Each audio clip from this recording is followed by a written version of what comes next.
I grew up in a pastor's house and a parsonage, so church was very much part of my life.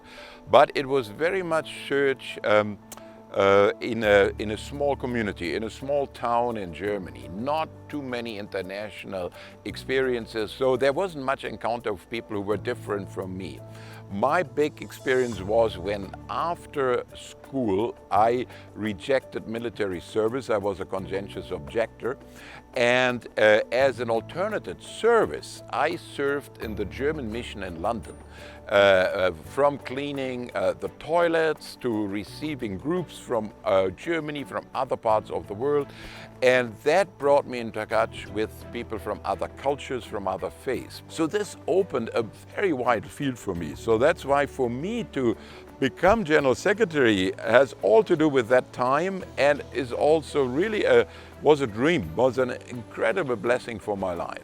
I was the first General Secretary from outside the United States. So I think there was a clear mandate to make this agency more global, more diverse, more worldwide in its programs, in its staffing, in its missionaries. And I think that's what we have achieved. We have more than half of our international missionaries are no longer from the United States, but they are, as we keep saying, from everywhere to everywhere. Theologically, for me, it is clear there is the universal values of the gospel, but the gospel has always to be incarnated in a local place, and it has to look different in every place. I had always said, even before I was the director of Global Ministries in the late 90s, early 2000s, I always felt we need to be more facilitators of mission than owning the mission. It was not about giving some money and those people in New York know what to do with it, because there are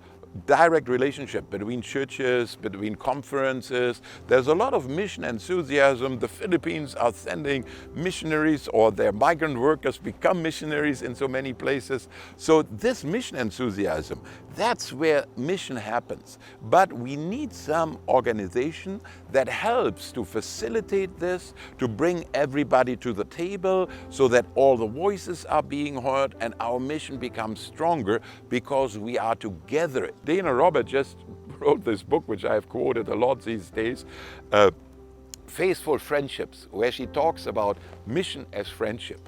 Historically, from the first Jesuits that went to China to be in mission, to today, that we have to build friendships across boundaries to show the world another world is possible where people are friends. I think our cabinet, the staff, individual missionaries, when I visited with them, all these have been moments of tremendous friendship which have grown out of it.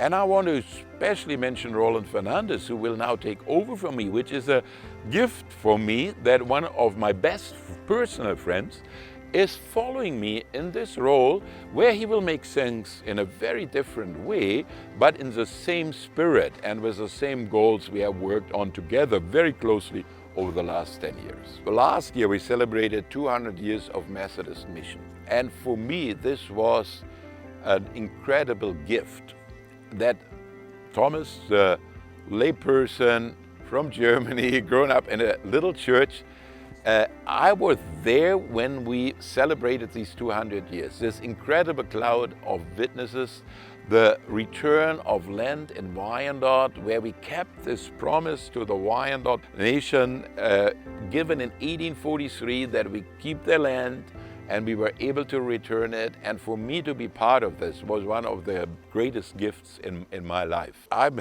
ready and happy to go back to Germany. I hope for me that I can bring this experience, the richness of the diversity of the global family, whether it's the Methodist family or the human family, that I can bring it into my daily life, that I'll be able to keep this up and can build bridges and friendships in the community where I'm moving that cross these boundaries. That is something I'm very much looking forward to, having that opportunity to do it on a local level and in a local context.